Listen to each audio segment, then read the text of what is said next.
I think ultimately, number one, it's up to communities to decide how they organize themselves. I'm Anishinaabe, so we would organize ourselves along that system. Out west, certainly, I think a lot of First Nations have different treaty relationships where a number of different nations are involved, such as Treaty 4. I think first off, we have to allow nations themselves to determine how they organize themselves. I think we need to give them resources so they can actually do the work that they need to have happen and move forward.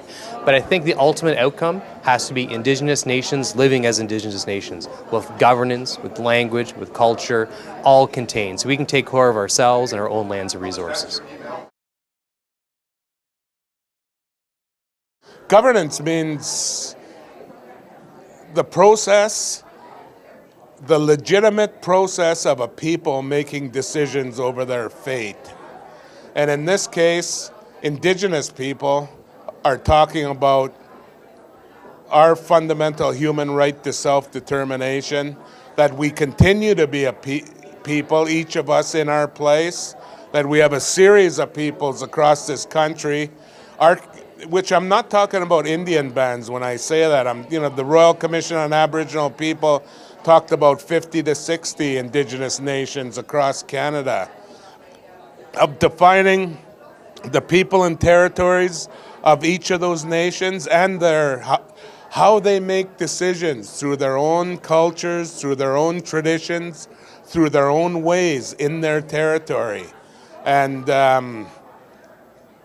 in this day and age, we need to codify them in some way so that we can effectively and functionally interface with other orders of government, such as federal and provincial. We need to work that out. And that's really what governance means to me. That's more of a technical answer, but that in essence is what it is. In the more simple sense, it's in a legitimate and functional way, each of us making decisions over our well-being. Economic reconciliation, you said it. One that reflects my culture. One that is important, that we have a society, individuals that can carry themselves with pride and have honor in their society. Rebuilding nations has to have those ingredients. They're going to involve our elders. They're going to involve our parents. And let's face it, we've just come through a generation or two of residential school survivors that have come home, and they've been removed, a lot of them. We're feeling that effect. So when I say rebuilding our communities, a lot of it has to be realized that that knowledge isn't instantly going to be there. Some of us are going to have to search for it. And aside from language, culture, history, traditions, put pride back in our society. Knowledge to be put back in. Respect has to be put back in. Awareness, law and order society has to go with that. And so by the time we finish, we'll have spent a decade of energy to put everything back in the way that we would like to see it go. Without that, I would say the element of all that has been removed as a combination, non-native, residential schools, Indian Act, government interference, even churches to some degree, have been instrumental in taking everything away from us that reflects our spirit, our strength.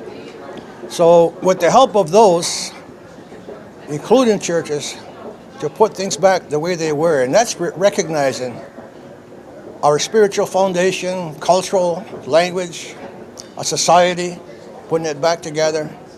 So forget about the law stuff. That's what we have to do first. And then you've got something dynamic.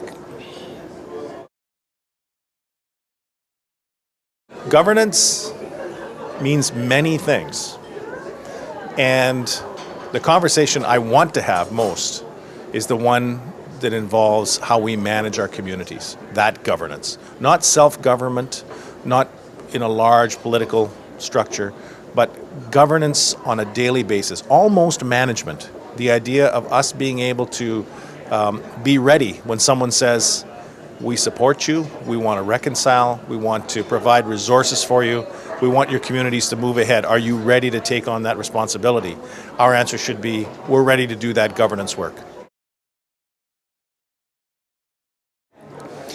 Well, governance means to me that, we as the Métis Nation have the right to run our own affairs, the right to the implementation of the inherent right of self-government, the right to benefit from the natural resources of our traditional territory, the right to be able to benefit from transfer payments from the federal government and from the provinces. Some of the monies that they get from the federal government doesn't necessarily get to us. A greater share should come to us, but we're not saying, for example, the Métis Nation, that in terms of health, that we want to have our own health system, that we want to have our own hospitals. But what we want to say is, because we are citizens also of the provinces, that's our reality. We want to have enhanced services. We want to have dedicated services. We want to ensure that our people, get the service that they deserve. And that's in a lot of cases across the board. But in key areas, we want to ensure that we do our own delivery of the services that we can feel comfortable in providing. You said it, economic reconciliation.